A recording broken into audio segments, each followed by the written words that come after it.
کتنے پاکیزہ ہوتے ہیں وہ جذبات جو صرف ان لوگوں سے وابستہ ہوتے ہیں جن سے مل کر ہمیں اللہ مل جاتا ہے۔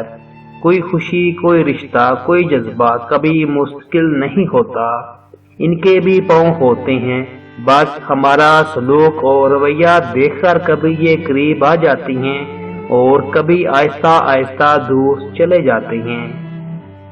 ایک زخم کو بھرنے کے لیے ضروری ہے کہ اسے کریدا نہ جائے۔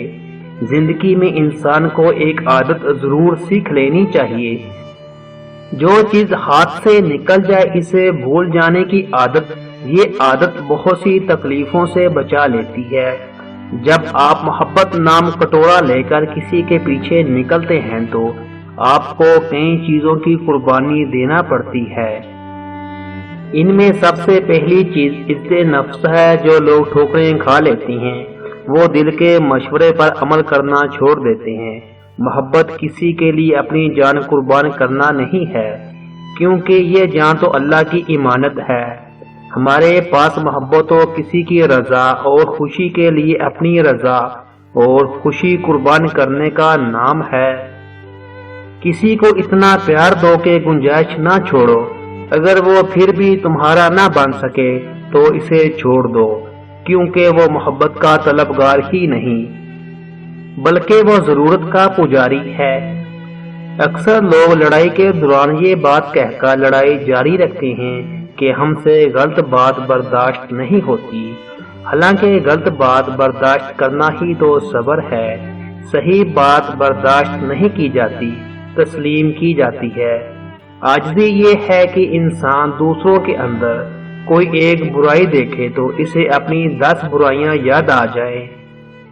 دوسروں کی توقع کے مطابق زندگی بسر کرنے کی وجہ یہ ہوتی ہے کہ ہم ڈرتے ہیں کہ کہیں وہ دوسرا ہم کو چھوڑ نہ دے۔ عورت رہ سکتی ہے، دلیل نہیں پیش کر سکتی۔ اس کی سب سے بڑی دلیل اس کی آنکھ سے ڈھلکتا ہوا آنسو ہے۔ جب وقت خوشی سے گزرتا ہے تو اس کے گزرنے کا پتہ ہی نہیں چلتا۔ 50 برس ساتھ گزارے لیکن لگتا ہے جیسے اشفاق احمد میرے گھر چند روز مہمان آئے اور چلے گئے۔ عشق وہ بیماری ہے جس سے انسان تندرست بھی ہو سکتا ہے، لیکن یاد وہ بیماری ہے جس سے آپ کی مستقبل کی جان خطرے میں ڈلتی چلی جاتی ہے۔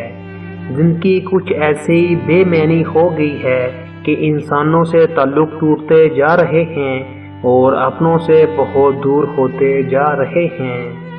اگر میرا علم مجھے انسان سے محبت کرنا نہیں سکھاتا تو ایک جاہل مجھ سے 1000 درجے بہتر ہے۔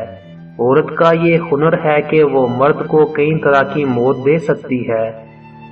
عورت کو ڈر ہر مرد سے لگتا ہے سوائے اس کے جو اسے پسند آ جائے، پھر چاہے وہ شرابی، زانی یا قاتل ہی کیوں نہ ہو۔ کسی بھی حسین عورت کا کسی اور کے ساتھ ہونا ہمیں ہماری حق تلفی محسوس ہوتی ہے۔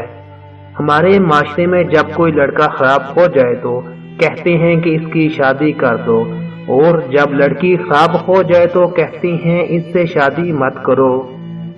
بستر، روٹی، کپڑا، بچے، کمرہ، شاعری، ان سب سے باہر بھی ایک عورت ہے۔